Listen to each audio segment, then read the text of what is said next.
Namo Vishnupadaya Krishnapristhaya Bhutale Srimate Bhaktivedanta Swaminiti Namini Namaste Saraswati Deve Gauravani Pracharini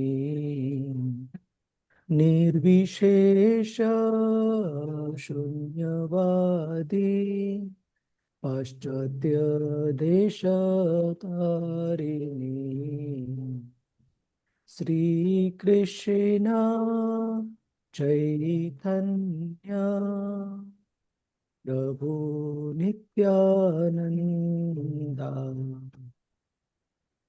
Shri Advaita Gadadhar Shivasadi Gaura Bhakta Vrinda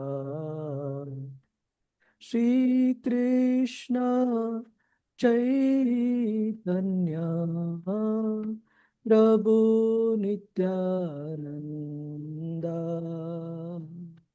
Sri Advaita Gadadhar Shivasadi Gaura Bhakta Vrinda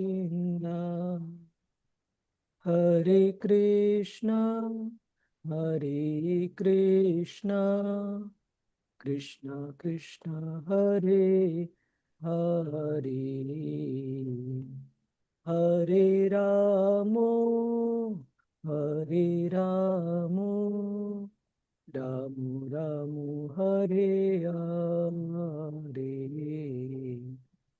Hare Krishna Hare Krishna Krishna Krishna Hare Hare Hare Ramo Hare Ramo Ram Ramo Hare Hare Hare Krishna Hare Krishna Krishna Krishna Hare Hare Hare Ramo Hare Ramo Ramo Ramo Hare Hare Hare Krishna Hare Krishna Krishna Krishna Hare Hare Hare Ramo Hare Ramo Ramo Ramo Hare Hare Hare Krishna Hare Krishna Krishna Krishna Hare Hare Hare Ramo Hare Ramo Ramo Ramo Hare Hare Hare Krishna Krishna Krishna Hare Hare Hare Ram Ram Ram Hare Hare Hare Krishna Krishna Krishna Hare Hare Hare Ram Ram Ram Hare Hare Hare Krishna Krishna Krishna Hare Hare Hare Ramo Hare Ramo Ramo Ramo Hare Hare Jayo Radha Govinda Radha Govinda Shri Radhe Jayo Gauranitai Gauranitai, Gauranitai, Jayo, Gauranitai, Jayo Jayo Prabhupada, Prabhupada, Prabhupada, Prabhupada.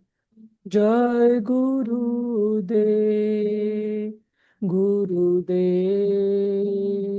Gurudev, Gurudev. हरिनाम संकीर्तन की जय, श्रील प्रभुपाद की जय, गुरु महाराज की जय।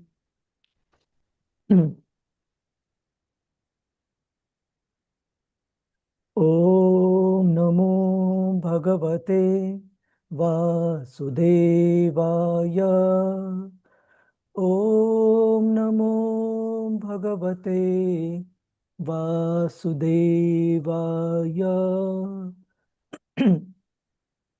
ओम नमो भगवते वासुदेवाय। नारायणं नमस्कृत्य नरं चैव नरोत्तमं देवीं सरस्वतीं व्यासं ततो जयमुदीरये। नष्टप्रायेषु अभद्रेषु नित्यं भागवत सेवया भगवतीरुत्तमश्लोके भक्तिर्भवति नैष्टिकी।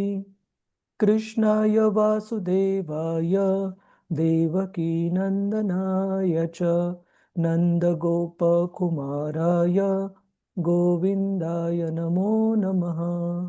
ॐ अज्ञानतिमिरन्धस्य ज्ञानाञ्जनशलाकया चक्षुरुन्मिलितं येन तस्मै श्रीगुरवे नमः।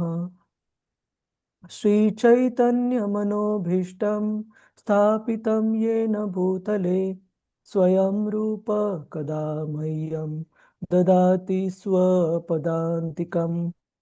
वन्देऽहं श्रीगुरो श्रीयुतापदकमलं श्रीगुरोन् वैष्णवांश्च।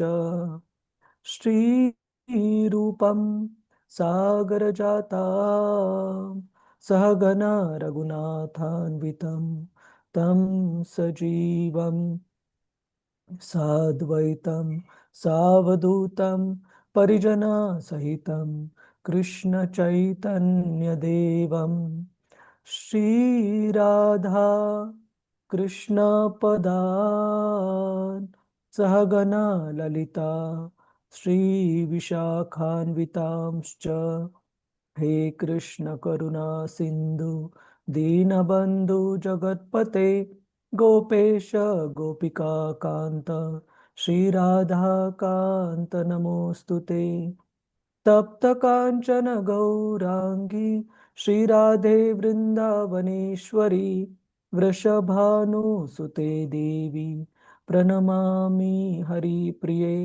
वाञ्छाकल्पतरुभ्यश्च कृपा सिन्धुभ्य एव च पतितानां पावनेभ्यो वैष्णवेभ्यो नमो नमः। नमो ॐ विष्णुपदाय कृष्णप्रेष्ठाय भूतले श्रीमते भक्तिवेदांत स्वामिन् इति नामिने। नमस्ते सरस्वते देवे गौरवाणी प्रचारिणे निर्विशेष शून्यवादी पाश्चात्य देश तारिणे। जय श्री कृष्ण चैतन्य प्रभु नित्यानंद श्री अद्वैत गदाधर श्रीवास आदि गौर भक्त वृंदा। हरे कृष्णा कृष्णा कृष्णा हरे हरे, हरे Ram Ram Ram Ram Hare Hare. Hare Krishna, Prabhuji's Mataji's welcome you all to today's discussion on Srimad Bhagavatam as part of the Bhakti Vaibhav session. So, just to be honest, sorry we couldn't have a session last week, and mainly because I was still preparing. And just to be honest and candid, even today, for a moment, the thought did cross my mind whether I should ask for more time. But then I thought it's not fair for the devotees who have been anticipating this discussion since a week. So let's go ahead with what verses we can cover and what all topics we can cover. But one point is this section of Srimad Bhagavatam is quite technical and it needs few readings to get a gist out of it, and not just readings, it needs lot of prayers as well, because our path of spiritual cultivation is called Avaroha Marga. Can anyone explain, Mataji's, Prabhuji's, briefly what is the Avaroha Marga? What is the typical paths for spiritual realization? So we have typically Aroha Marga and Avaroha Marga. So Aroha Marga is the ascending path. That means we try to understand Krishna based on our efforts alone. But we see in Bhagavad Gita, Srimad Bhagavatam, where even the great personalities like Lord Brahma, Lord Indra, and other devatas, the greatest of the devatas, they confirm their inability to understand Krishna properly or completely. Even in this chapter, chapter number 6, Purusha Sukta confirm, there is a certain sections of the chapter in which Lord Brahma himself admits that he doesn't know the Supreme Lord completely. But still, that doesn't stop us from describing the Lord to the best of our abilities, as we have seen few times that famous verse of Maitreya Maharshi that he speaks to Vidura, that until and unless we describe the personality of Godhead, Lord Krishna, or glorify the Supreme Lord, then only our power of speech, our intellect, and all our other Hare Krishna, Hare Krishna, Krishna Krishna, Hare Hare, Hare Rama, Rama Rama, Hare Hare. Only when we glorify Lord Krishna, only then our faculties, including our intelligence, our power of speech, and all our facilities that we have got by Lord's blessings, they would be purified and they would remain loyal and chaste. And if we don't utilize these facilities in glorifying Lord Krishna, then we would invariably utilizing these facilities for our own sense gratification. And then that power of speech, that intellect, those abilities are no more chaste when we don't utilize them in the service to Lord Krishna. So with that as the background, I thought that we should still proceed with discussing and starting the 6th canto of Srimad Bhagavatam, which is entitled Purusha Sukta Confirmed. And does anybody recollect, Prabhuji's, Mataji's, what was the background of this particular title that Srila Prabhupada gave to this chapter? Purusha Sukta Confirmed. We did discuss this as part of the last discussion on chapter 5. What is the context of Purusha Sukta Confirm? You can refer to your notes or slides, and don't worry, even if there is slight incorrectness, inaccuracies, we can still discuss and bring it in sync. Anyone? Murli Prabhu, Dhanya Dhameshwari Mataji, Gunashri Mataji, Mamta Mataji, and all other devotees. Anyone would like to try?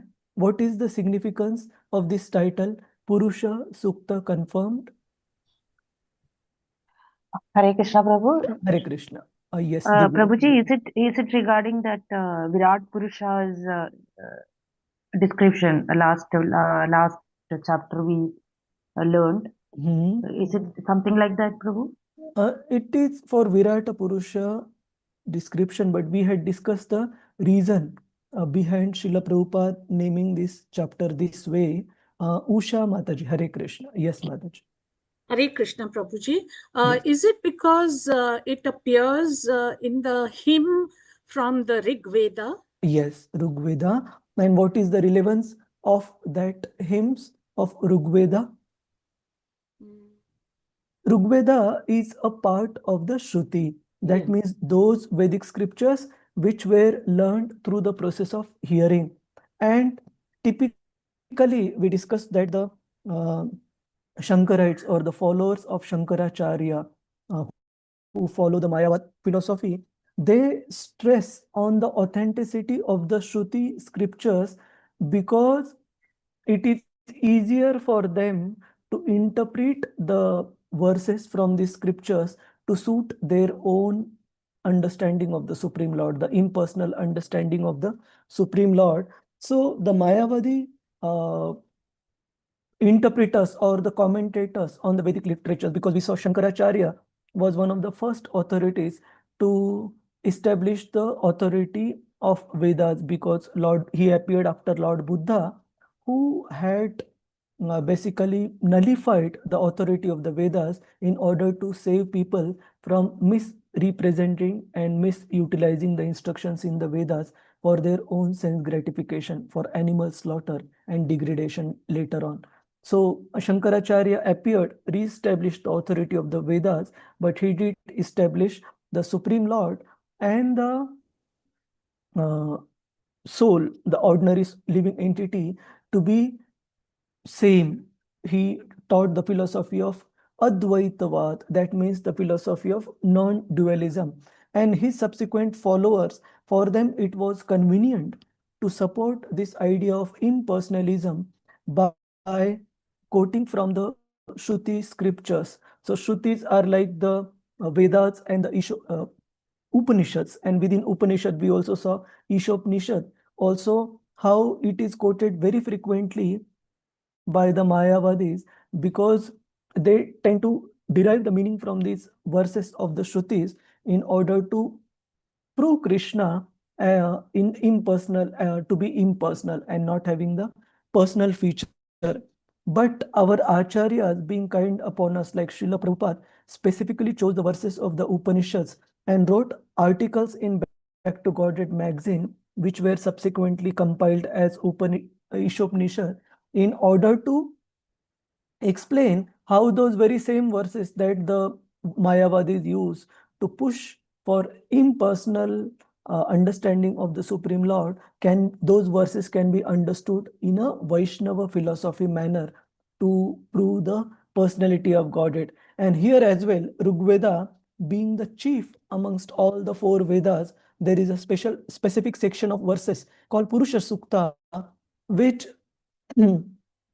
describe the which glorify the Lord, which in turn is used by the Mayavadi philosophers to interpret their meaning to prove the Lord as impersonal. But there are specific verses within Srimad Bhagavatam, chapter 2, Canto 2, chapter 6, which can be matched against corresponding verses in Purusha Sukta. And since Srimad Bhagavatam does glorify the Supreme Lord as the Supreme Person and does glorify the pure devotional service, path of pure devotional service towards the Lord, then the Acharyas, they want to map how, in fact, the Rig and the other parts of the Vedas, they also do support the personal feature of the Lord. So to map the corresponding verses of Srimad Bhagavatam versus the portions of Rigveda to prove the personal feature and understanding of the Supreme Lord,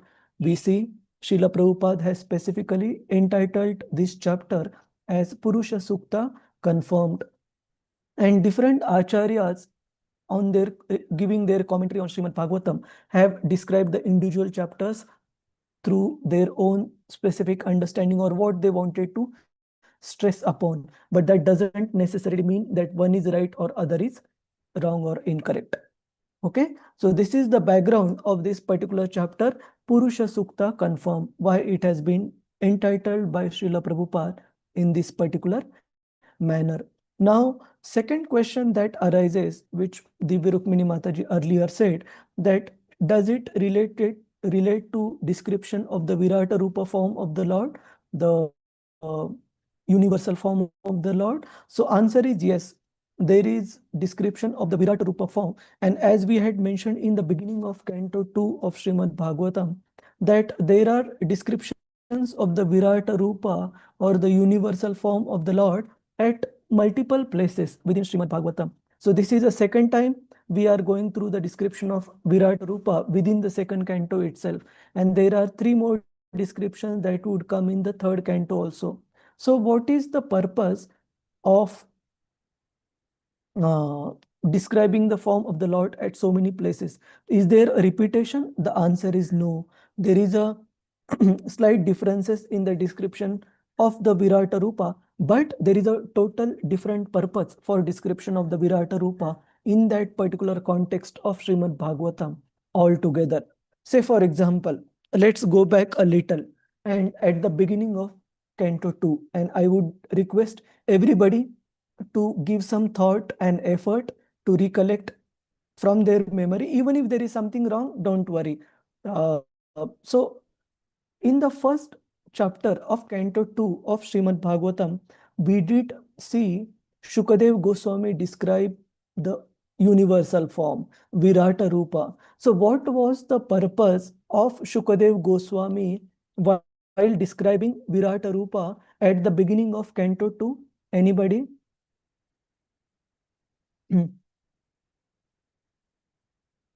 Hare Krishna. Try. What was the purpose?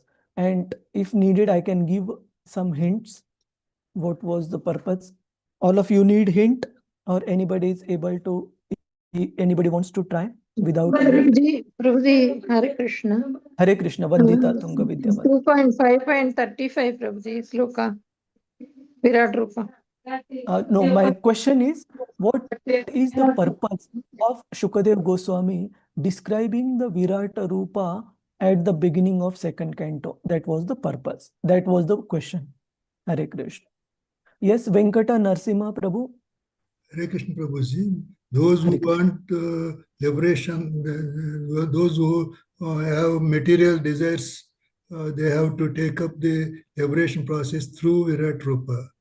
Excellent, excellent answer, Prabhuji. So, Prabhuji answered it very nicely that Shukadev Goswami wanted to answer Parikshit Maharaja's question with reference to what is the dharana shraya, what is the shelter for dharana, for meditation, for an Ashtanga yogi who is still attached to enjoying the material pleasures. So for that Ashtanga yogi who is still attached for material happiness in this world, the dharana shraya Shukadev Goswami mentions is to meditate upon the Virata Rupa, on the universal form of the Lord. So that was the purpose of description of Virata Rupa at the beginning of Canto 2. All of you recollect, Prabhujis and Matajis agree with this answer? Anybody has any different opinion or thoughts? Hare Krishna. Yes, Prabhuji. No, Prabhuji. No, Prabhuji. This is correct. Hare Krishna. Thank you much. So Venkata Narasimha Prabhu, thank you for recollecting. Now, what is the purpose of Shukadev Goswami describing the Virata Rupa, the universal form, in this particular section in chapter 6? So it is to answer question number 6 that was asked by Narada Muni to Lord Brahma, which is Yacha, what the Brahmanda or what this specific universe is composed of. So in order to answer this question, Lord Brahma explains in great detail how Lord Vishnu or Lord Krishna is both the Upadana cause or the as well as the Nimitta cause. That means he is both the material cause as well as the effective cause of all cosmic manifestation. So till now we saw in the earlier chapter, chapter number 5, answers to question number 2 and question number 5 that were posed by Narada Muni to Lord Brahma, answers to these questions. So in this section, chapter 6, Lord Brahma is going to answer question 6, which is what this Brahmanda or the universe is composed of. So how Lord Vishnu is both the material and the effective cause for the cosmic manifestation. So that is the context of description of Virata Rupa. So let's start with reading one particular part of Srila Prabhupada's writings. Those devotees who would like to read, please keep your hands raised. Hare Krishna. Dhanya Dhameshwari Mataji. Hare Krishna. Hare Krishna Prabhuji. Hare Krishna. Srila Prabhupada Vacha, the conception of the universal form of the Lord gives a chance to the materialist to think of the Supreme Lord. The conception of the universal form of the Lord gives a chance to the materialist to think of the Supreme Lord, but the materialist must know for certain that his visualization of the world in a spirit of lording over it is not God realization. The materialistic view of exploitation of the material resources is occasioned by the illusion of the external energy of the Lord, and as such, if anyone wants to realize the supreme truth by conceiving the universal form of the Lord, he must cultivate the service attitude. Unless the service attitude is revived, the conception of Virat realization will have very little effect on the seer. The transcendental Lord, in any conception of his form, is never a part of the material creation. He keeps his identity as Supreme Spirit in all circumstances and is never affected by the three material qualities, for everything material is contaminated. The Lord always exists by his internal energy. Srimad Bhagavatam 2.1.26 Popat. Thank you, Prabhuji. Thank you, Mataji. So we see here Srila Prabhupada explains different ways of understanding the Supreme Lord, and understanding the Supreme Lord through this Virata Rupa understanding is also an authorized way of understanding Krishna. But any one way we want to undertake to know the Lord, to understand the Lord, it must be accompanied by the process of rendering service to him. Without that, one thing is very sure: whether you take Virata Rupa form of the Lord, whether you take the path of impersonal understanding, or whether one takes the path of Ashtanga Yoga or the devotional service, it is not possible to understand the Supreme Lord just by intellectual exercise. What is needed is rendering of the service to the Lord. Any verse can we recollect, Prabhuji's, Mataji's, in this regard, which mentions that to know the Supreme Lord, it is very important to serve him through our senses. Then only we can understand him. There are as such many verses, but any one verse that you can think of. Again, don't worry about being right or wrong. Just the effort itself is also a service. So don't worry. Very nice. Yes, Mataji. Even that same verse came to my mind. Ata Shri Krishna namadi na bhavet grahyam indriye sevon mukhehi jivado swayam chaiva spurati adaha. That it is not possible to understand the transcendental name, form, qualities, and pastimes of the Supreme Lord by our material senses, by our gross senses. It is only when we engage those senses in the service of the Lord, starting with the tongue, especially engaged in chanting the names of the Lord, glories of the Lord, and testing Krishna Prasadam. Then when we engage these senses in service to the Lord, then Swayam cha eva spurati adaha. Then the Supreme Lord can reveal himself voluntarily to us. That is the right way of understanding the Supreme Lord. We can't force the Lord to appear by any amount of intellectual jugglery. And Srila Prabhupada often used to give an example. There are so many scholars in Western region leading different departments of Oriental philosophy. That means Oriental means that philosophy which is originating from the East, India, etc. There are some scholars of Goswami literatures and all, but are there practical changes in their life? They still smoke and they still engage in material activities and all, although they are so-called scholars. Why?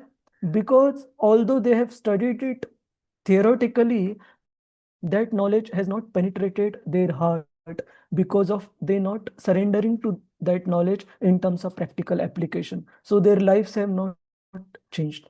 So point is, we can't understand Krishna just by intellectual exercise. We need to engage our senses into the service of the Lord. Then that knowledge will become realized knowledge, vijnana. So it is very important. So this slide I have copied from our last presentation because we would be needing to reference it again and again. So it will be handy. So let's go back to the verses.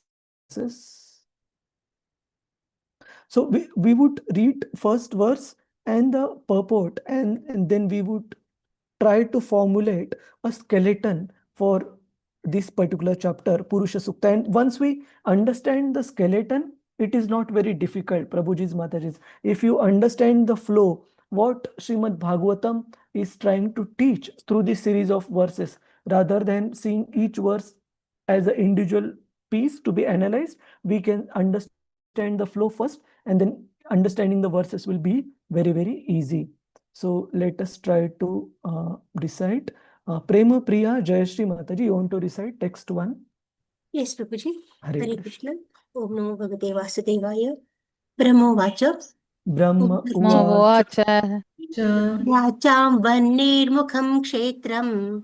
Vacham Vahnemukham Kshetram.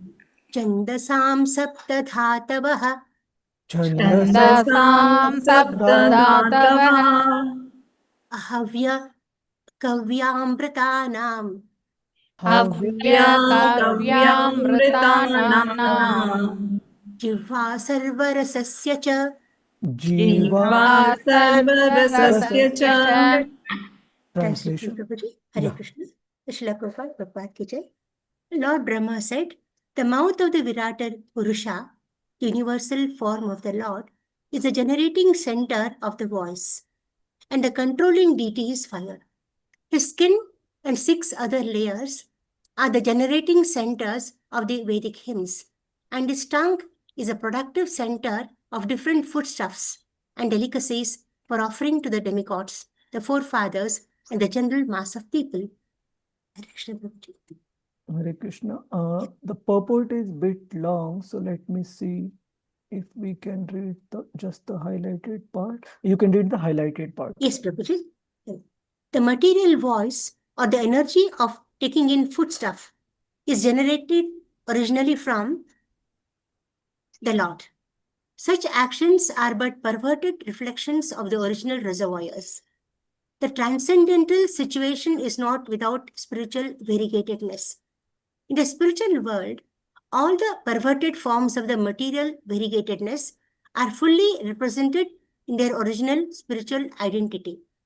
The only difference is that material activities are contaminated by the 3 modes of material nature, whereas the potencies in the spiritual world are all pure because they are engaged in the unalloyed, transcendental, loving service of the Lord. In the spiritual world, the Lord is a sublime enjoyer of everything, and the living entities there are all engaged in his transcendental loving service without any contamination of the modes of material nature. The activities in the spiritual world are without any of the difficulties of material world, but there is no question of impersonal voidness on the spiritual platform as suggested by the impersonalists. Hare Krishna, Prabhuji. Thank you, Mataji. Yeah. So before we go into the deep dive discussion for this verse, for the last point, that how to understand Krishna service is of paramount importance.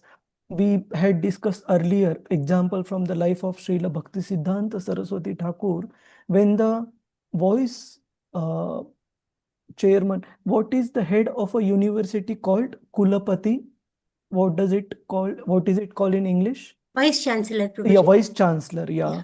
The Vice Chancellor of the Calcutta University, when he came to visit Srila Bhakti Siddhanta Saraswati Thakur and wanted to inquire from him, he wanted to ask him few questions about Lord Krishna in the process of bhakti, and we see Srila Bhaktisiddhanta Saraswati Thakur first asking him to help the brahmachari devotee who was washing Krishna's paraphernalia, pots, in the deity kitchen.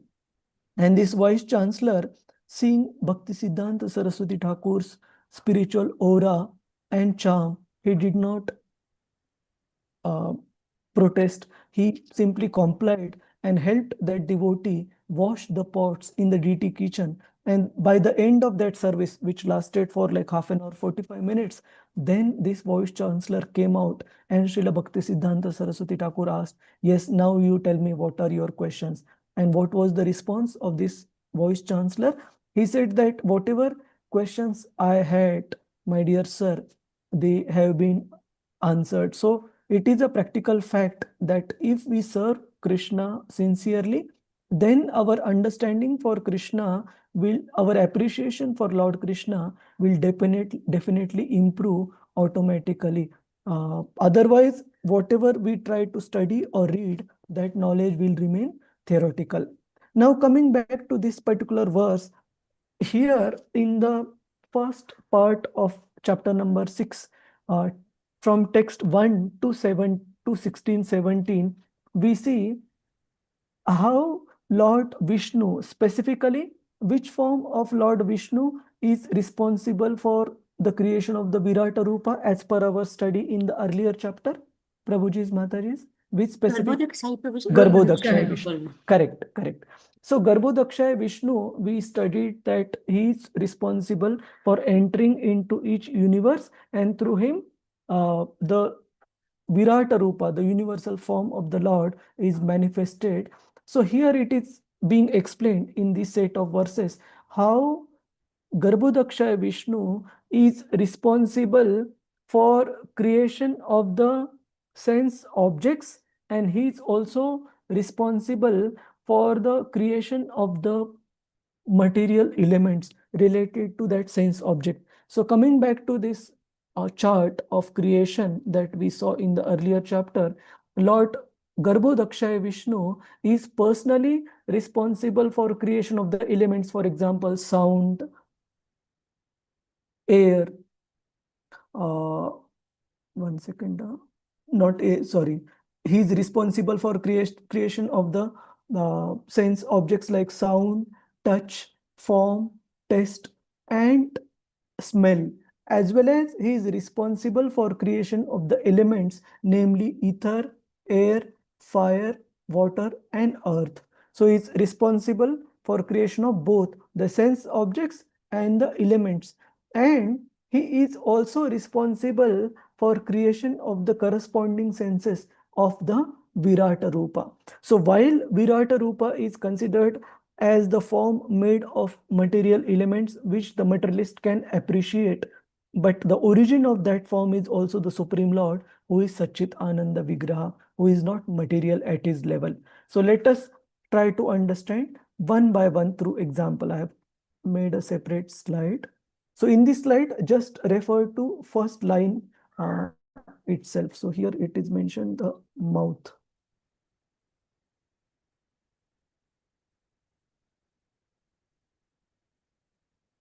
Yeah.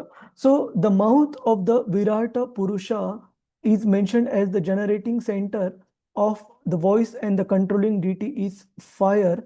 His skin and six other layers are the generating centers of the Vedic hymns. His tongue is the productive center of the different foodstuffs and delicacies for offering to the demigods, forefathers, and the general mass of people.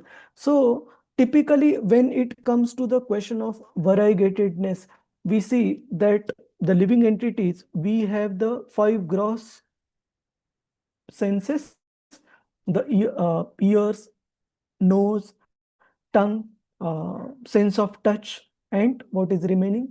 Eyes. So these are the 5 gross senses that we have. And we also have the subtle senses in the form of mind, intelligence, and false ego. So the scriptures explain similarly, even the Supreme Lord, although being Satchit Ananda. So while our senses as well as our subtle body, the gross body as well as the subtle body is made of matter, it is material. The Supreme Lord, although he is complete spirit, but that doesn't mean that he is a homogeneous spirit. There is no variegatedness. It is not true. We see that there is variegatedness, and there are also the gross senses and the subtle senses, even for the Supreme Lord, although both of them are spiritual. So like we have gross and the subtle senses, Krishna or Lord Vishnu also has his gross and subtle senses. But our gross senses as well as the mind intelligence, false ego in our conditioned state, it is material. When we go back to the spiritual world, we accept a spiritual set of subtle body, mind, intelligence, and ego. So Krishna also has the gross senses, gross body and the subtle body, but both of them are material. So there is a difference between Krishna's gross body and the senses versus his subtle body, but they are Satchit Ananda, whereas we also have variegatedness, which is a material. So in the purport, let's go back to the purport, the highlighted part. Hare Krishna, Prabhuji. Yes, Mataji. Why does the Lord require material senses, Prabhuji? He does not have material senses. I did not say. He has the gross senses and the subtle senses, but both the gross and the subtle senses of the Lord are spiritual. They are not material. Yes, yes, Prabhuji. Yes. Okay, I'll just give an example. Maybe this is a bit theoretical. Let me give you a practical example to appreciate. In the pastime of Lord Sri Chaitanya Mahaprabhu, when Chaitanya Mahaprabhu sent Haridas Thakur and Nityananda Prabhu to preach the glories of the holy names to the most fallen and to go to every household and request people to chant Krishna's name, we see that Nityananda Prabhu and Srila Haridas Thakur, they saw the most fallen personalities, Jagai and Madai, on the street of Navodvip, who were drunkards, and they had committed every single type of sinful activity. And people were very afraid of even going near them. They were so abominable and disgusting in terms of their activities, and they were very, very powerful. And we see Lord Nityananda going right up to these brothers and requesting them to chant the holy names of the Lord. And we see Jagai and Madai being very upset and angry with Nityananda Prabhu for this request. And Madai picking up a big earthen pot, and hitting it on the forehead of Lord Nityananda. And there Chaitanya Charitamrita mentions how Nityananda Prabhu started bleeding from his forehead and his whole body became drenched in blood. So in this description, sometimes devotees have confusion that Lord Krishna's body is Satchit Ananda. It is completely spiritual. True, but completely being spiritual does not mean that Lord won't have the constituents of the blood body, including the veins and the blood flowing through the veins, etc. Lord is not like a homogeneous spiritual content from which the living entities are originating. In fact, we have body, we have veins, we have blood flowing through the veins only because our source has all those things. So Krishna definitely has the gross and the subtle senses, but both his gross and the subtle senses are different from ours one because they are spiritual. Okay, so here it is mentioned the material voice or the energy of taking in foodstuff is generated originally from the Lord. So the Lord has got senses, and from his senses the Virata Rupa, and from Virata Rupa we ourselves, we also get our senses and our sense objects. Just that the source is spiritual, but the product that comes out separated from the Lord, that product we have got material senses and the sense object. So is this concept clear, Prabhuji's, Mataji's? How Krishna also has the gross and the subtle senses, but both gross and the subtle senses of Lord Krishna are spiritual, whereas in the material realm, these senses and the sense object, they are material. Is it confusing? And there is one more verse which I have just brought out for our discussion. In the Ishopanishad text, 8, it is also mentioned Saparyagat Chutram Akayam Avranam Ashna Viram Shuddham Apapa Viddham. So Ashna Viram Shuddham, here also it is mentioned that Lord also has veins, but they are not like gross or the material matter that we have veins in our body. So such a person must factually know the greatest of all personality of Godhead, who is unembodied, omniscient, beyond reproach, beyond veins, pure and contaminated. So beyond veins doesn't mean that he has not got veins. It means he does not have veins like you and me, which is matter. He has got spiritual body and spiritual parts of the body, the gross and the subtle.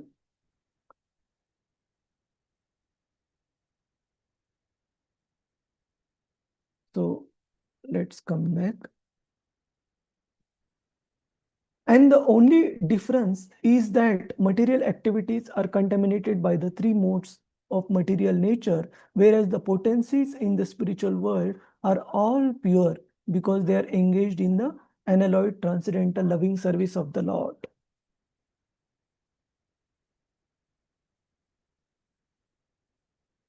And last part of this highlighted part, Srila Prabhupada writes, there is no question of impersonal voidness on the spiritual platform. So Lord's form is not like a homogeneous content. I don't want to use the matter because matter word we use for material world, but it is not a homogeneous content. It has got its variegatedness. Only thing is that variegatedness exists on the spiritual platform, whereas the material variegatedness that we see in this world, it exists on the material platform.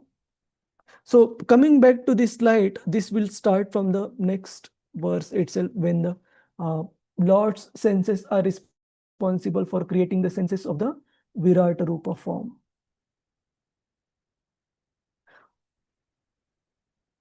So let's go through. Usha Mataji, you want to recite this verse, text 2, and then we go back to the chart. Yeah. Hare Krishna, Pranams Prabhuji. Text 6.2. Sarva Shunam Cha Vayoscha. Sarvasunam cha vayuscha Tanna Se Paramayane. tanna se paramayane Ashvinor Osadhinam Cha. Ashvinor Ushvinam cha Grano Moda Pramodayoho. Mano Moda Pramodayo. Translation: His 2 nostrils are the generating centers of our breathing and all other airs. His smelling powers generate the Ashwini Kumara demigods and all kinds of medicinal herbs, and his breathing energies produce different kinds of fragrance. Hare Krishna. Thank you, Mother. So the same description I have categorized in 2 different columns here. We see column 2 and column 3. So specific one sense of the Supreme Lord, it is responsible for creation of the specific element within the material creation, earth, water, fire, air, ether. And the sense of the Lord is also responsible for creation of the Tanmatra. So Tanmatra is the Sanskrit term. It means the sense object that is emanating from the sense of the Lord. And the same sense of the Lord is also responsible for creating a specific sense in the Virata Rupa form and the specific devatas who are in charge of those senses. For example, we will cover all 5 senses of the Lord, and accordingly we will also cover the verses. So here it is explained about the nostrils or the sense of smell.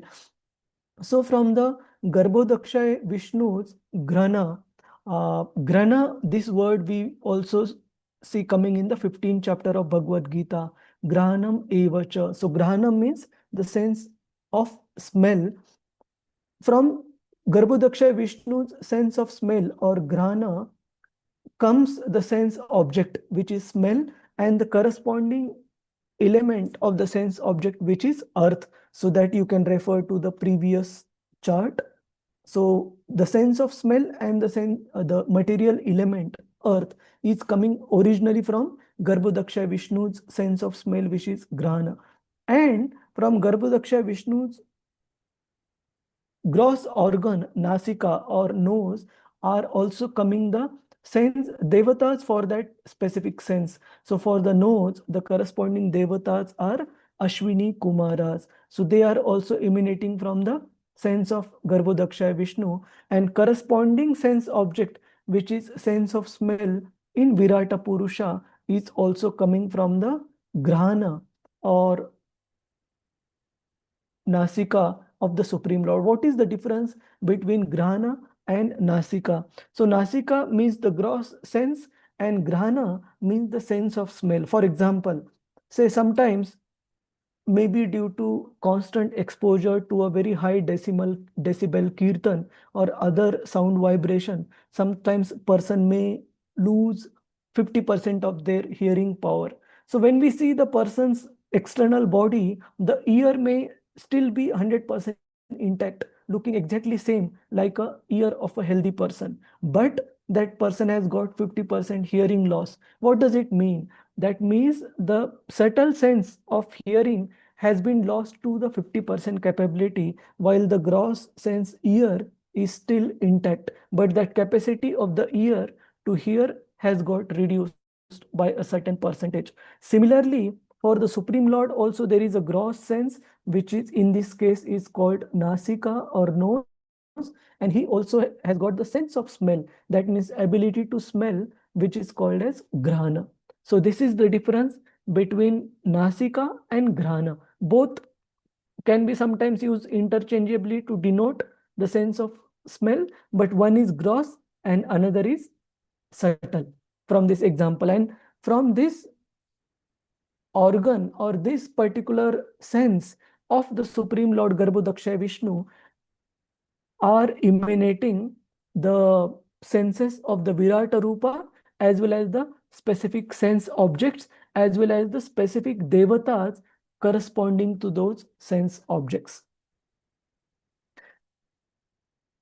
Just taking the example for the last row, is there any confusion, Prabhuji's Mataji's? At least is the flow clear that Garbhodaksha Vishnu's sense is responsible for Virata Rupa sense, is responsible for our sense, and Garbhodaksha Vishnu's sense is also responsible for sense object and creation of the devatas for that sense object. Yes, Mataji, Prabhuji. You can digest, and we can open up the discussion if there are any queries on this. Everybody is very quiet. Yes, Prabhuji. Let me Hare ask. Krishna, Prabhu. Hare One Krishna. question, Prabhuji. Yes, Usha Mataji. May I ask, Prabhuji?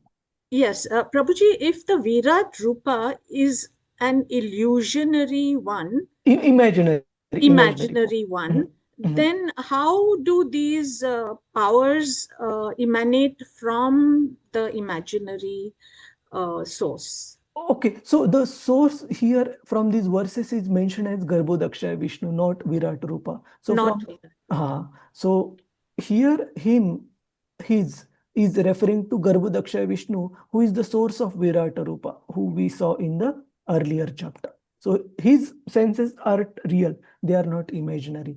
But for the materialistic person to understand the Supreme Lord, the Virata Rupa is imagined, and his senses are mentioned to be coming from senses of the Supreme Lord.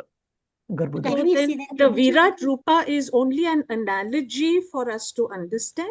It's only an analogy for us, and more than us, for those type of persons who are not able to appreciate the Sachit Ananda Vigraha form of the Lord, especially for them. Yes, not got it, Prabhuji.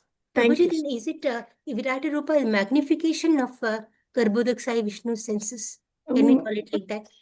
See, we can't, I don't want to speculate or use my own terms, because it is a Virat Rupa is the imagination is derived from the form of the Garbhodakshaya Vishnu, but there are material elements which are definitely there. Say, for example, the trees are mentioned like the hairs on the body of the Lord, or the sun and the moon are mentioned as the eyes of the Lord. So, or the great mountains, they are mentioned like the bones of the Virat Rupa form of the Lord. So mountain is definitely a material element. Tree is definitely a material element which a person can perceive in this material world.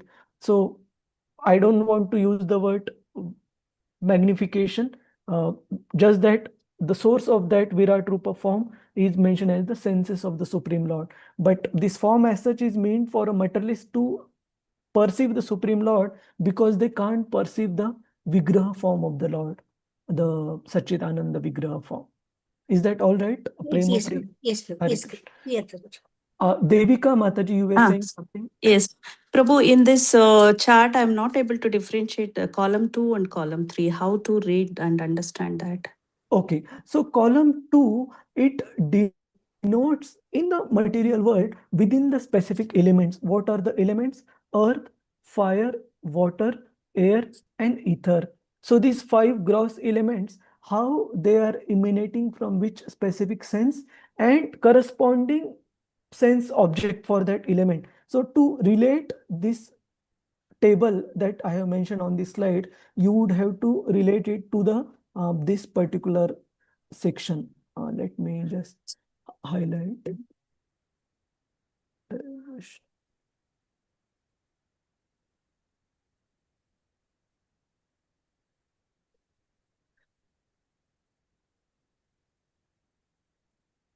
Yeah, so it has become difficult to read, but yeah. So this particular box that I have plotted, we will have to relate to this particular box to be able to understand the table on the subsequent slide, Mataji. Oops. Okay, bro. Okay, so just to give one example, the ears of Garbhodakshaya Vishnu, from the ears of Garbhodakshaya Vishnu arises ether, which is the material element related to the power of hearing. And from the ears of Garbhodakshaya Vishnu arises the sense object sound. So sound is different from ear. It is the sense object which can be felt from by the ears. Yes. So that sound as well as the ether, which is the element, corresponding element, both are emanating from Garbhodakshaya Vishnu. Similarly, for the Virata Rupa form, his ears of the Virata Rupa are emanating from the ears, the gross element of Garbhodakshaya Vishnu's sense, gross sense of Garbhodakshaya Vishnu, plus the corresponding Devata, which is the Dig Devata, if I'm not wrong in here. Dig Devata is the corresponding Devata for ears. So that is also emanating from the ears of Garbhodakshaya Vishnu.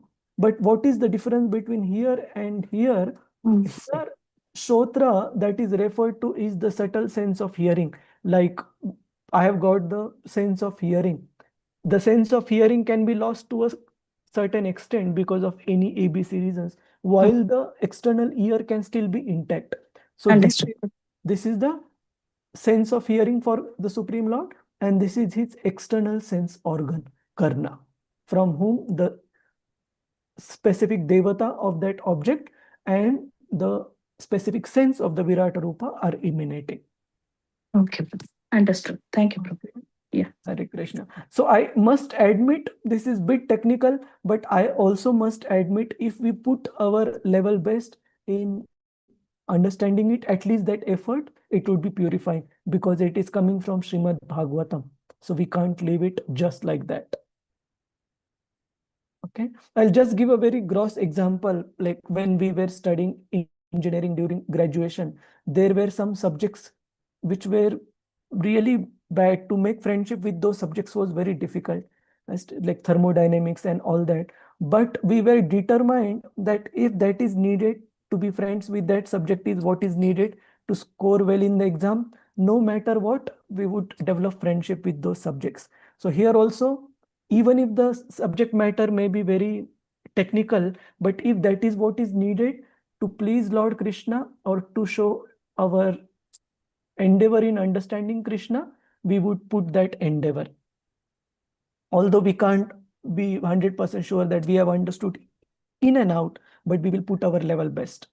Okay, and these charts definitely will give you a skeleton for understanding verses as we proceed from verse number 1 to 16.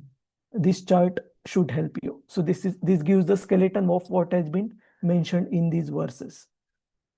Is that all right, Prabhuji's, Mataji's? Hare Krishna. Yes, Prabhu. And Yeah.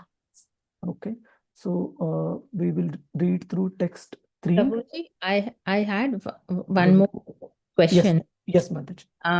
Prabhuji, like hearing what you said, all the Virat Rupas that are given, the multiple ones, it is for us to, I mean, us meaning even materialist, to map out everything of creation or whatever it is that is being taught, and understand it much easily, is it? Correct. So, of course, for a materialist, Virat Rupa form is mentioned because for him it is very easy to perceive the material elements which can be perceived with our gross senses.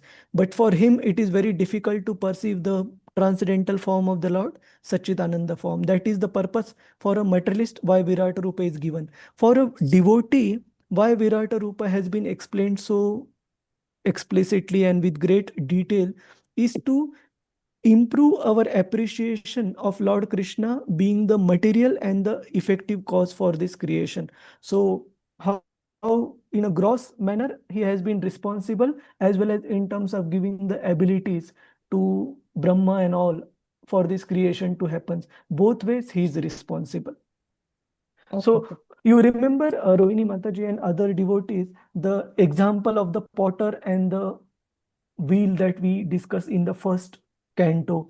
So where we discussed that the material cause is like the mud, the clay that is used by the potter to make the pot, and the potter's wheel and the potter's stick that are used by the potter to make the pots. These are all material causes. And what is the effective cause?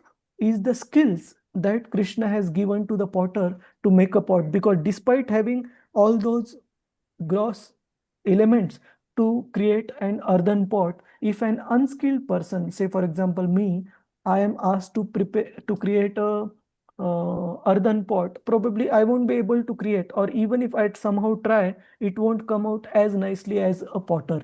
So Krishna has not only given material cause, he is also the efficient cause. He is also the efficient cause for the creation. So for a devotee to understand the Virata Rupa, this is also the purpose, Rohini Mataji. Okay, Prabhuji. Thank you very much. Hare Krishna. Hare Krishna, Prabhuji. Prabhuji, in the Virata Rupa in Kurukshetra. One by one, Mataji. Yeah. Murli Prabhu. Yeah. Prabhuji, can I interpret this? That today I have these senses because the Lord has it. The root of all my senses, root of all my senses is going to it because the Lord has all these senses. I am also able to have it. Is this an interpretation I can take? Prabhuji? Yes, this is correct, Prabhuji. So he has all the senses and he also has got all the attributes, including being pleased, being upset, being angry. All these attributes are there in the Supreme Lord. Only one thing is mentioned which does not exist in the spiritual world, which exists in the material world, which is the envy. So this particular attribute is considered very peculiar to the material world. It does not exist in the spiritual world. And the root cause of that envy is mentioned as our mentality to lord it over the material nature and enjoy the material nature. That is mentioned as the root cause of envy. But otherwise, what you mentioned is correct. All these senses, all these attributes are in us because they are in the Supreme Lord. So to put it simply, we are Anu and he is Vibhu. Vibhu, correct. Hare Krishna. Thank you, Prabhuji. Hare Krishna. Hare Krishna. Yes, Prema Priya Jayashree Prabhuji, the Virata Rupa in the Kurukshetra war showed by Krishna Paramatma, he actually came from him, no? He manifested, he manifested the Virata Rupa in front of Arjuna.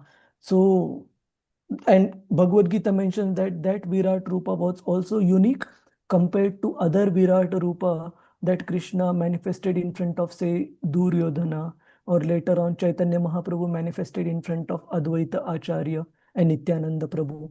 So there have been different instances of Krishna manifesting Virat Rupa. And Bhagavad Gita mentions that the one he manifested in front of Arjuna had never been manifested earlier or later. So they're all different. They're all different or the same. They are all slightly different based on the descriptions of the scriptures, but more or less the elements within that, including the mountains, the trees, and the sun, and the moon, and the devatas, and the demons. So all these elements are form of each of these descriptions of Virata Rupa. They are contained within those Virata Rupa. The one we are now discussing, Prabhuji, from Garbhodaka Sai Vishnu, this, no, they are, this is different from that Virata Rupa. Correct, correct. So because for the very simple reason, Bhagavad Gita mentions that form of the Virata Rupa was being shown first time to Arjun, and it has never been shown earlier. That's what Krishna mentions. Rupa and Virat Rupa are same, Prabhuji? Same. Same. Yes. Okay. So in English, the translation for both is universal form. So can we go back to the verses? This table again we would revisit, and to understand text 1 to 11, 12 at least, you can refer to this one table alone, Prabhuji's, Mataji's. Okay, it will be easier to connect the dots rather than just trying to understand the translations of those verses. Okay, and wherever required, we can go through the purports in detail to derive some of the conclusions. Can we go back to the verses? Any other questions? Hare Krishna. Okay. Text 3. Text 3. Gita Pradeep Mataji. Hare Krishna, Prabhuji. Dandavat Pranam. Dandavat. Rupanam tejasa chakshur. Rupanam tejasam chakshur. Divaha suryasya chakshini. Devaha suryasya chakshini. Karnav disham cha tirthanam. Karnau disham cha tirthanam. Utram akasha shabdoyah. Shrodam akasha shabdayoha. Translation and purport by Srila Prabhupada ki jai. Translation. His eyes are the generating centers of all kinds of forms, and they glitter and illuminate. His eyeballs are like the sun. His eyeballs are like the sun and the heavenly planets. His ears hear from all sides and are receptacles for all the Vedas, and his sense of hearing is the generating center of the sky and all his kinds of sound. Purport. The word Tirthanam is sometimes interpreted to mean the places of pilgrimage, but Srila Jiva Goswami says that it means the reception of the Vedic transcendental knowledge. The propounders of the Vedic knowledge are also known as the Tirthas. Thank you. So here it is explained about the Supreme Lord's sense of hearing, ears. So from his subtle hearing sense, which is called as Shrotra, what is coming out? The kham, which is the material element related to power of hearing, which is called ether, is coming out. Plus the tanmatra, or the sense object of sound, which is related to the sense of ear, comes out from Supreme Lord's body. And from Garbhodakshay, Vishnu's external sense of hearing, which is the gross sense, ear, which is called karna, come out the devatas for hearing, which are the dig devatas, and come out the shotra, or the hearing ability or the hearing sense for the Virata Rupa.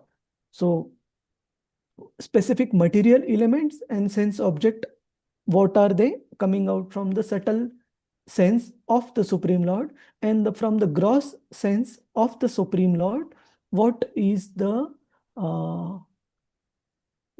specific sense of the Virata Rupa, and what is the specific sense Devata that are coming out. So these are the two columns. So similarly, we proceed for the rest of the senses. Text 4, we would request directly the translation. Prabhuji, yes, Murli Prabhu. One question, Prabhuji. On the word Tirtha, yeah, Tirtha also means it also means a knowledge center, isn't it, Prabhuji? It's a center of knowledge. Also is referred many times as Tirtha. Not only pilgrimage center. Correct, Prabhuji. Yes. Yes. Hare Krishna. Lalita Vinodini Mataji. 1 second. Text 4. Hare Krishna, Prabhuji. Hare Krishna. Yes. Tadgatram vastu sharanam. Tadgatram vastu sharanam. Saubhagasya cha bhajanam. Saubhagasya cha bhajanam. Asya sparshavayoscha. Asya sparshavayuscha. Sarvamedasya chaivahi. Sarvamedasya chaivahi. Shall I continue with translation? Translation. Yes. Translation and purport by His Divine Grace Srila Prabhupada. Srila Prabhupada ki jai. His bodily surface is the breeding ground for the active principles of everything and for all kinds of auspicious opportunities. His skin, like the moving air, is the generating center for all the kinds of sense of touch, and is the place for performing all kinds of sacrifice. Purport. The air is the moving agent of all the planets, and as such, the generating centers for promotion to the deserving planets. The sacrifices are his bodily surface and are naturally the origin of all auspicious opportunities. Hare Krishna. Thank you, Mataji. So here, the sense of touch of the Supreme Lord is mentioned, which is the skin. So from the subtle sense of touch, which is called as tvacha, comes the sense of touch as the sense object, which is the skin or the sense of touch, and the material element of air. And from the same sense of touch of the Supreme Lord, the gross sense is charma, or which is called as skin. So tvacha and charma, the gross and the subtle, comes out the trees and the tvacha, skin of the Virata Rupa form of the Lord.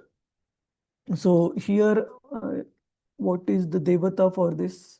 I don't know, I will have to check. Is it mentioned in the previous slide? For sense of touch, yeah, we haven't mentioned the Devata here, but the specific Devata for the sense of touch come out from the Garbhodaksha Vishnu's gross sense, skin or charma, and for the Virata Rupa, the sense of touch sensation also comes out from Garbhodaksha Vishnu's sense. So we proceed. Text 5, Rohini Mataji. Hare Krishna. Hare Krishna, Prabhu. Romani ubhi jatinam. Romani ubhijatinam. Yairva yajnastu sambrataha. Yairva yajnastu sambrataha. Keshashmashru nakhyani asya. Keshashmashru nakhanyasya. Shilalohabhra vidyutam.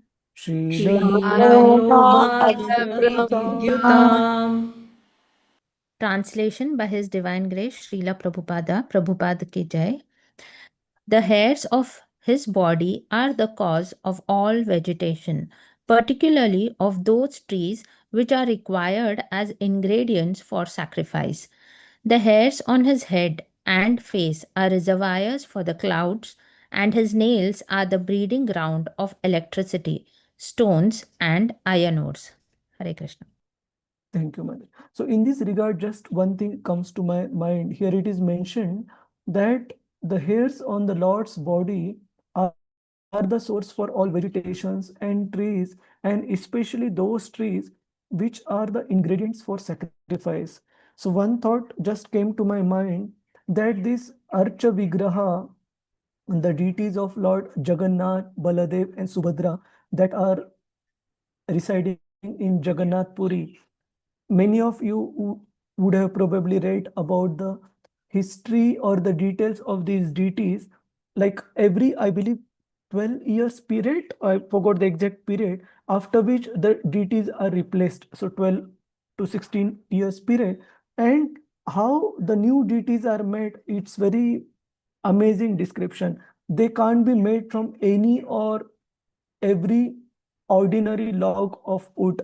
They have to be made from the log of wood from a tree trunk, which satisfies various stringent criteria, including that the tree should be being guided by a cobra snake, and then it should pass certain test for the log of wood to be eligible to carve the deity of Lord Jagannath, and same for Baladev and Subhadra Mai as well. So this is one. Secondly, even for the preparation of the Jagannath Rath Yatra, every year, starting Akshay Tritiya onwards, the carving of the carts of Lord Jagannath begins. And if you simply read about the volume of wood and the tree trunks it takes to carve every single chariot of Jagannath, Baladev, and Subhadra, hundreds of tree trunks are needed which satisfy a very specific criteria. So, to be honest, materially thinking, I was a bit worried at one time that whether all these resources will be available in plentiful as the Kali Yuga progresses for the Lord's Chariot Festival to proceed as required. And I once asked this doubt to one very senior devotee while residing in Singapore. His Grace Chandrasekhar Prabhu, and Prabhu like clarified this doubt with a very one simple statement that all these scarcities of resources and all, it is a material phenomena for us because we are not completely surrendered unto the Supreme Lord. But for the Supreme Lord, for his own service to make these resources available is a just business as usual regular task. He doesn't have to take too many extra effort for these resources to be available year after year. And as a result, we see this Jagannath Rath Yatra festival has been going on since centuries, and there has not been a single, you know, time in the history where any of these resources have fallen short. Or even when you go to Jagannath Puri, it is not that while the pandas may request you for some donation and all for their personal survival and sustenance, but overall temple wise, they would never ask you to donate generously and just to support the festival, because Jagannath is Lord and Master of the entire universe. He is the one providing to the everybody. So they are definitely never short in any resources by the grace of the Lord. So point is, all these trees which are required for sacrifice and all, they are ultimately coming from the body of the Supreme Lord. And thus we can also understand that for his own service, whenever there are any resources that are needed, we don't have to worry too much about scarcity and all, because it doesn't apply for the Supreme Lord, who is the source of all these resources, whenever they are being utilized properly in his service. Any questions, Prabhujis, Matajis? Hare Krishna. Very nice example you gave, Prabhuji. Thank you. This was just a thought, like curiosity I had, that, and that is a material intelligence, that I thought that, oh my God, everything is becoming so scarce in the material world. How would the service to Lord Jagannath will continue? And Prabhuji said that for the Supreme Lord, when he is the provider, we don't have to worry too much on this. And similarly, we can extrapolate this to many places. Like if you go to other place, like say, for example, Nathadwara, which is near Udaipur in Rajasthan, where the deity of Gopalji from Govardhan Hill, which was discovered by Madhavendra Puri and worshipped by Madhavendra Puri, established by Madhavendra Puri on top of Govardhan Hill. That deity was brought to Nathdwara because of the attack by Mughal kings.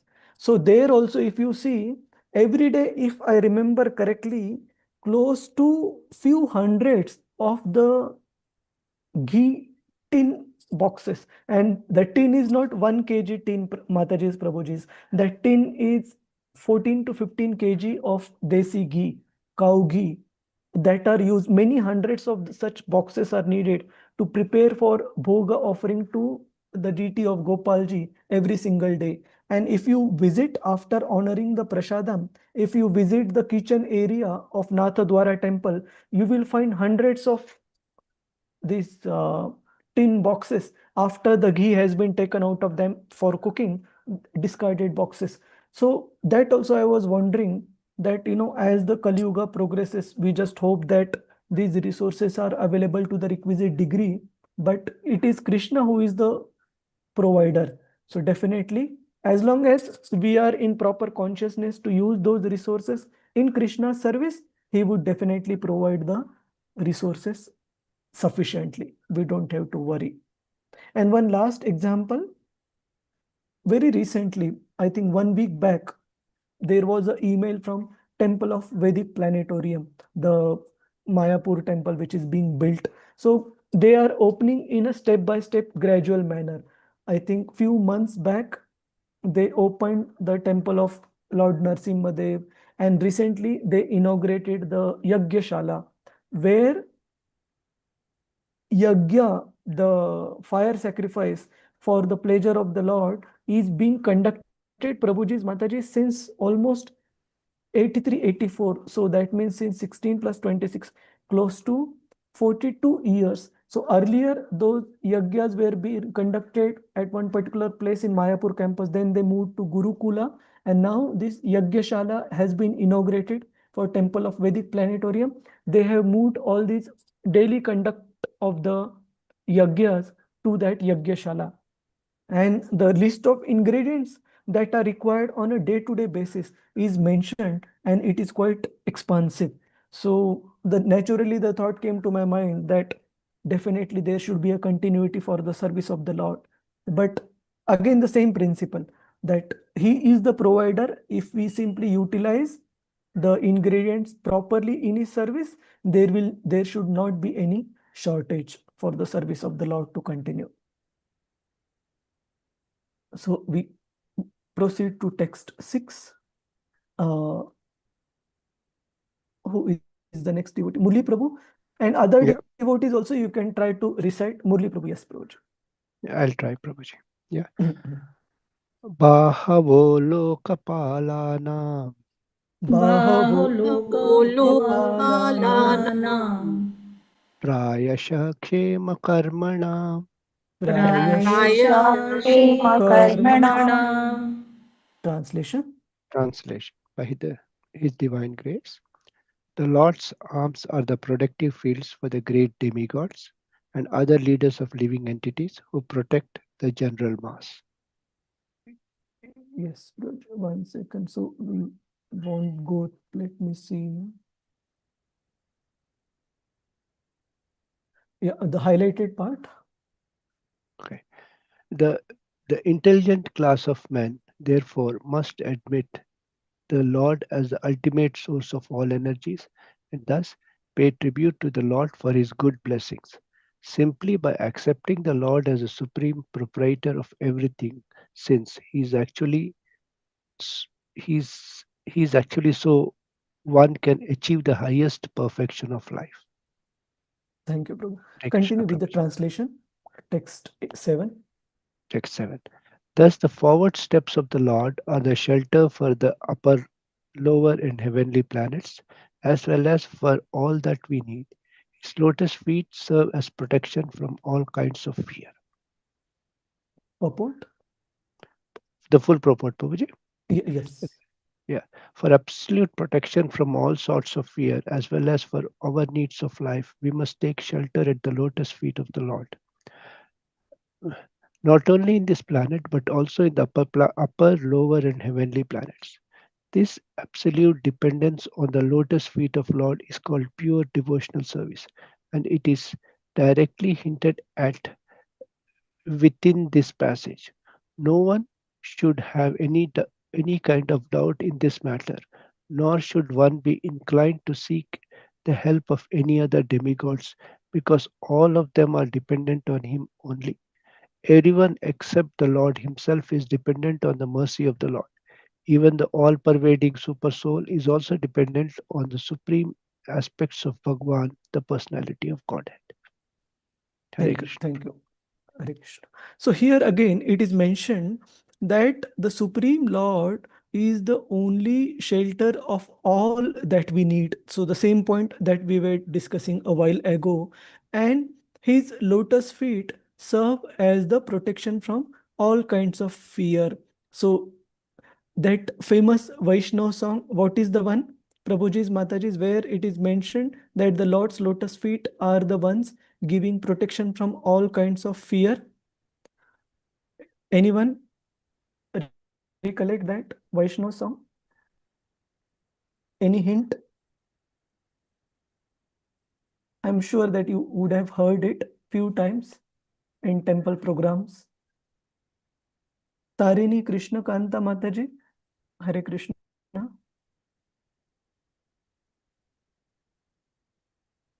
Do you recollect the Vaishnav song where it is mentioned that Lord Krishna's lotus feet are the protection from all kinds of fear?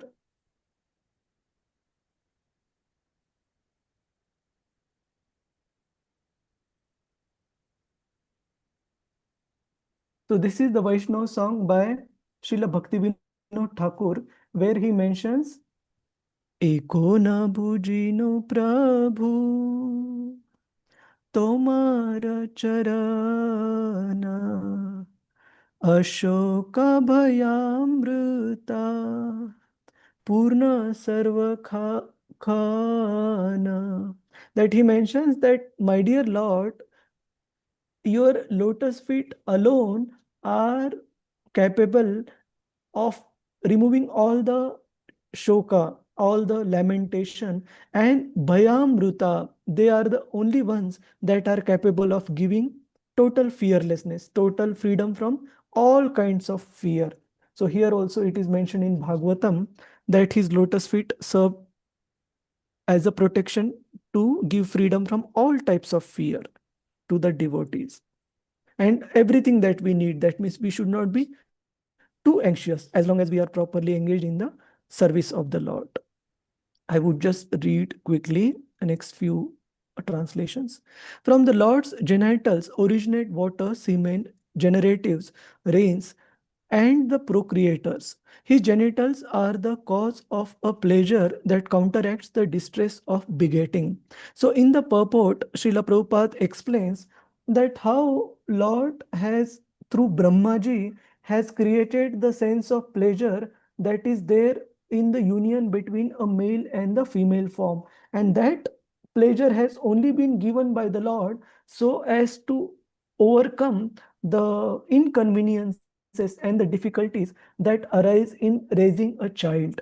So Srila Prabhupada explains in the purport that despite the inconvenience and so much difficult time that a woman faces in giving birth to a child, it is mentioned that for a mother, it is like a second birth, giving birth to a child. But still, that woman as well as the man who faces the difficulty in raising the family, all those inconveniences, encumbrances are overcome based on the feeling of pleasure that has been put in by the Supreme Lord in that activity of union.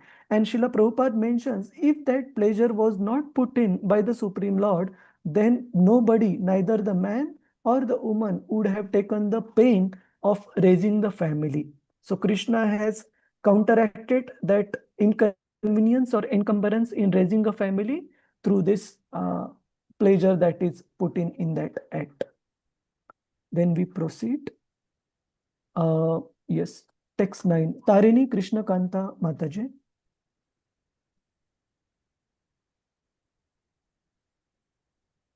You can unmute.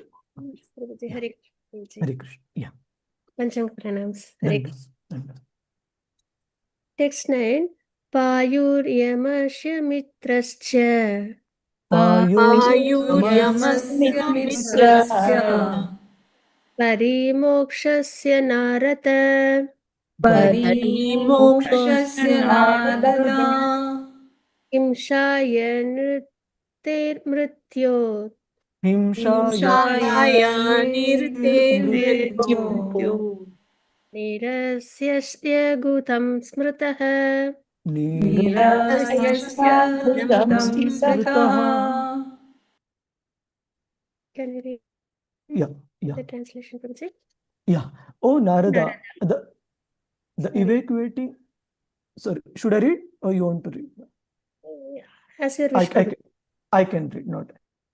O Narada, the evacuating outlet of the universal form of the Lord is the abode of controlling deity of death, Mitra, and the evacuating hole and the rectum of the Lord is the place of envy, misfortune, death, and hell. So all these are also ultimately coming from the Supreme Lord. You can read the next translation, Mataji. We'll cover till text 11, 12. Prabhuji, these things are a little bit difficult to understand, Prabhuji.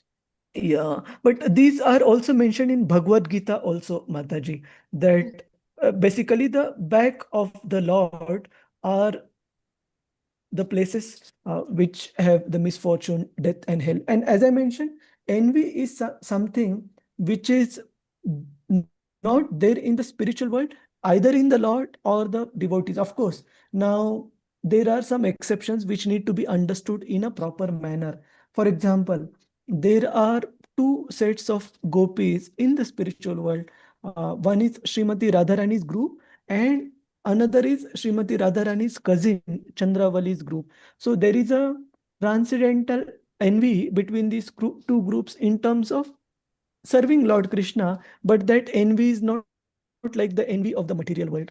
That envy is to give pleasure to the Lord, a transcendental competition between the two groups. But the one group doesn't feel that we are better than the other.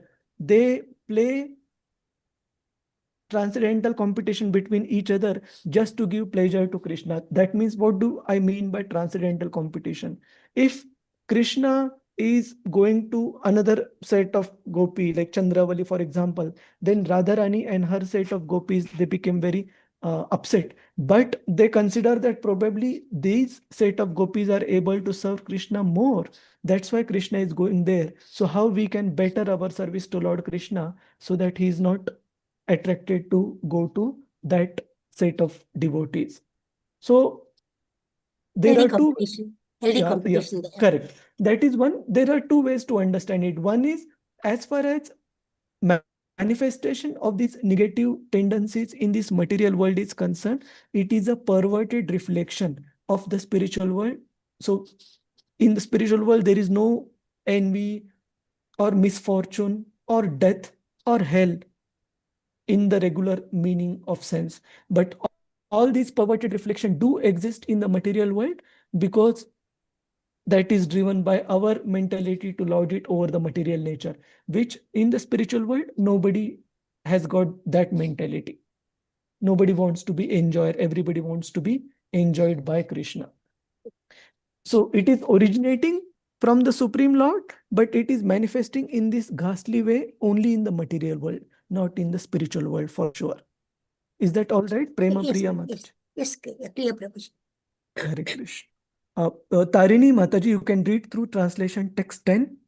Yes, Prabhuji. Hare Krishna. A translation. The back of the Lord is the place of all kinds of frustration and ignorance, as well as for immorality. From his veins flow the great rivers and rivulets, and on his bones are stacked the great mountains. Let me, the purport is not too long. You can read through the purport. In order to defy the impersonal conception of the Supreme Personality of Godhead, a systematic analysis of the philosophical and anatomical physiological and anatomical constitution of his transcendental body is given here. It is clear from the available description of the Lord of the description of the body of the Lord, his universal form, that the form of the Lord is distinct from the forms of ordinary mundane conception. In any case, he is never a formless void. Ignorance is the back of the Lord, and therefore the ignorance of the less intelligent class of men is also not separate from his bodily conception. Since his body is the complete whole of everything that be, one cannot assert that he is impersonal only. On the contrary, the perfect description of the Lord holds that he is both impersonal and personal simultaneously. The personality of Godhead is the original feature of the Lord, and his impersonal emanation is but the reflection of his transcendental body. Those who are fortunate enough to have a view of the Lord from the front can realize this personal feature, whereas those who are frustrated and are thus kept on the ignorant side of the Lord, or in other words, those who have the view of the Lord from the back, realize him in his impersonal feature. Hare Krishna, Prabhuji. Thank you, Mataji. So very simple way to understand that devotees of the Lord who appreciate the personal feature, they can experience the bliss of knowing the Lord. Whereas for the impersonalist, we see in Bhagavad Gita 12.6, Krishna himself mentions, for them the God realization is full of klesha. It is full of difficulty. Let me try to open that verse. Klesham adhikarastesham avyakta asakta chetasam. That though impersonalists who are asakta, attached to the impersonal form of the Lord, they they have to go through a lot of difficulties. And 12 point.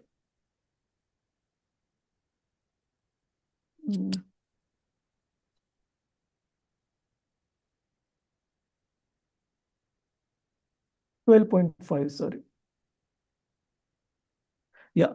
Klesho adhikarastesham avyakta asakta chetasam. That those who are attached to impersonal conception, for them God realization is full of klesha. It is quite troublesome and difficult.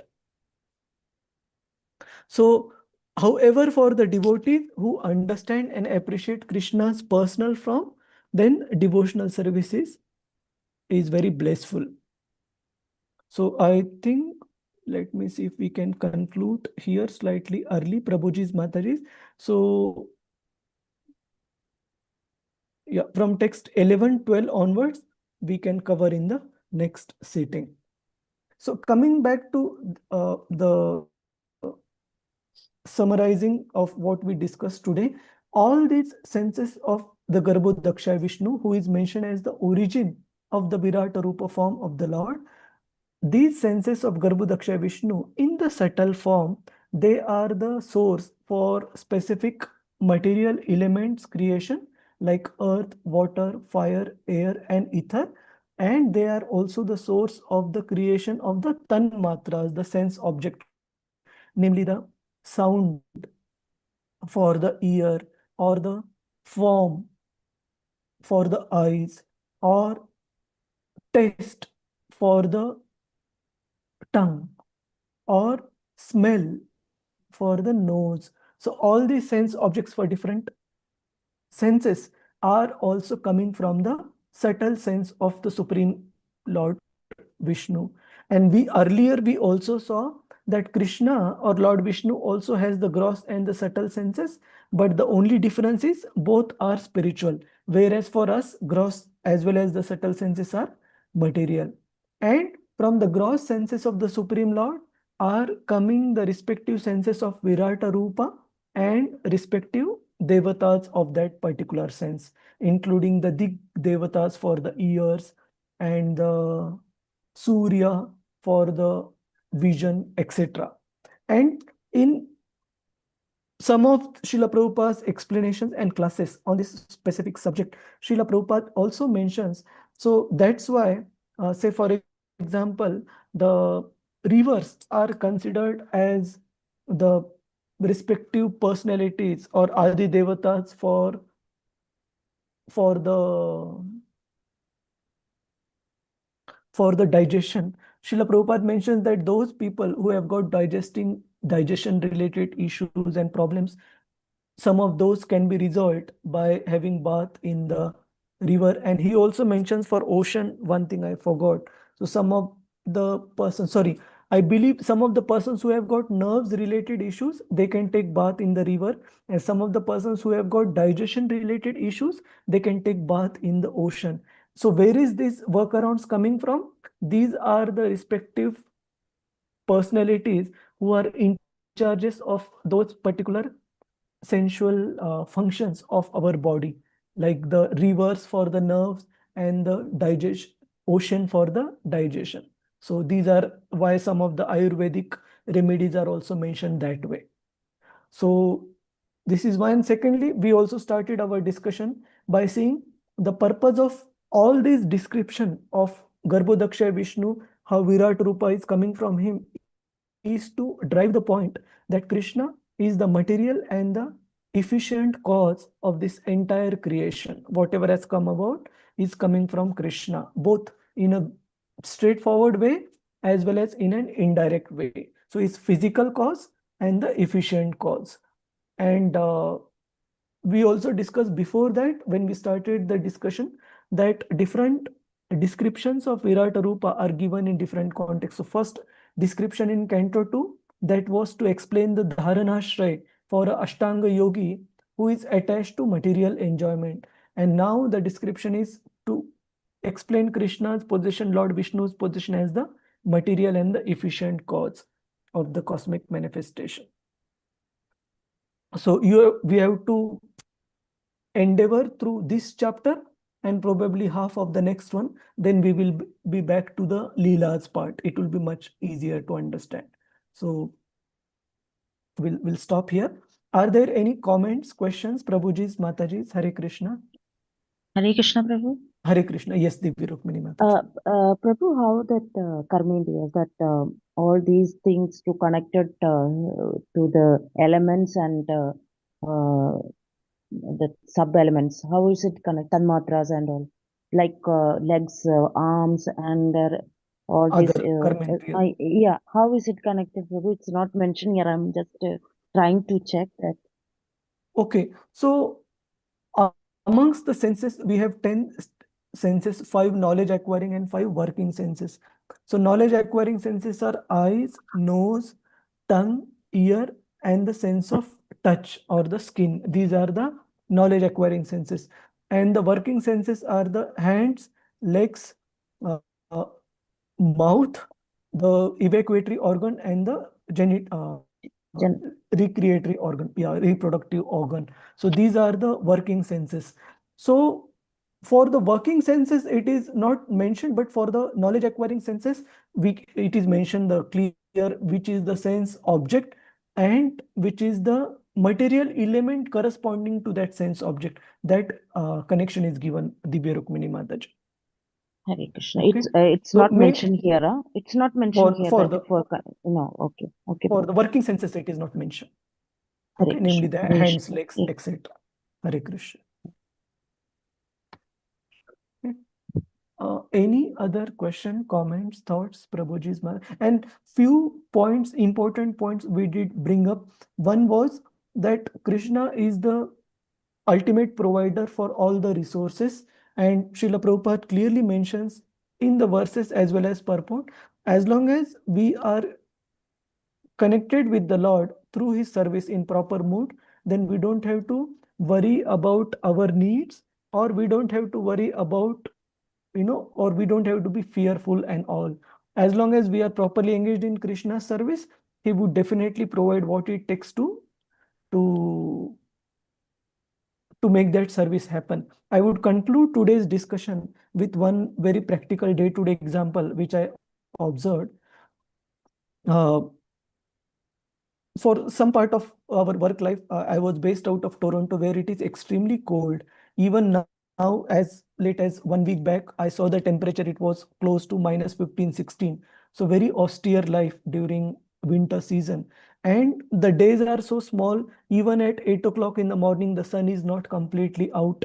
And one time while walking to the temple for Mangalarti, I was thinking that for us to get ready, to get out of bed, to get ready and go to the Mangalarti is so austere in the dark night when there is not a single human to be seen on the road. And there is only one set of devotee couple, husband and wife, in that temple who does the deity worship. And I was so aghast and worried with the thought that contingencies can arise any point in time. A person can fall sick, or sometimes we see in our case, sometimes despite best of our intentions, to get up early in the morning becomes difficult. We are not able to get up. So if some contingencies happens, how difficult it would be to manage the morning temple schedule, because there is only one set of husband and wife who are acting as the pujaris. And then the thought came to my mind that when Krishna wants to make sure that the service happens without any impediments, then he would also definitely empower that personality to not fall sick and to properly get up without much difficulty while getting up, getting ready, and walking to the temple in, knee-high ice or snow. So point is, if Krishna wants to make sure that the service is unimpedingly happening, then he would definitely empower even an ordinary living entity to perform Herculean tasks. But when we ourselves have any lack in terms of motivation or surrender to Lord Krishna, then we would have tens of reasons why that service we can't do. We would have hundreds of reasons to avoid that service. But if somebody is really blessed by Krishna, even if there is no backup at all, not a one day I saw through all my residence in Toronto that there has been any miss or there has been any issue in morning deity worship, despite dependency on one single devotee. So point is, when there is a proper mood of service, Krishna himself will also support. And all of you can maybe share your examples and experiences, Prabhuji's, Mataji's. If we are really intent on serving Krishna, even the bodily difficulties we would be able to overcome. Say, for example, if somebody has issue with the knee, issue with walking, if we are really intent on going to Krishna's temple to attend a program, Krishna will make sure that those bodily limitations are overcome. They don't become an impediment in serving him. Have you had that experience, Prabhuji's, Mataji's? Hare Krishna. Do you agree with this principle? Yes, Prabhuji. That, yes, Prabhuji. And that famous verse is also there, that Mukham Karo, what is that? Mukam karoti vachalam pangum langayate girim yat kripa tamaham vande paramananda madhavam. Sri Guru Dina Tarinam.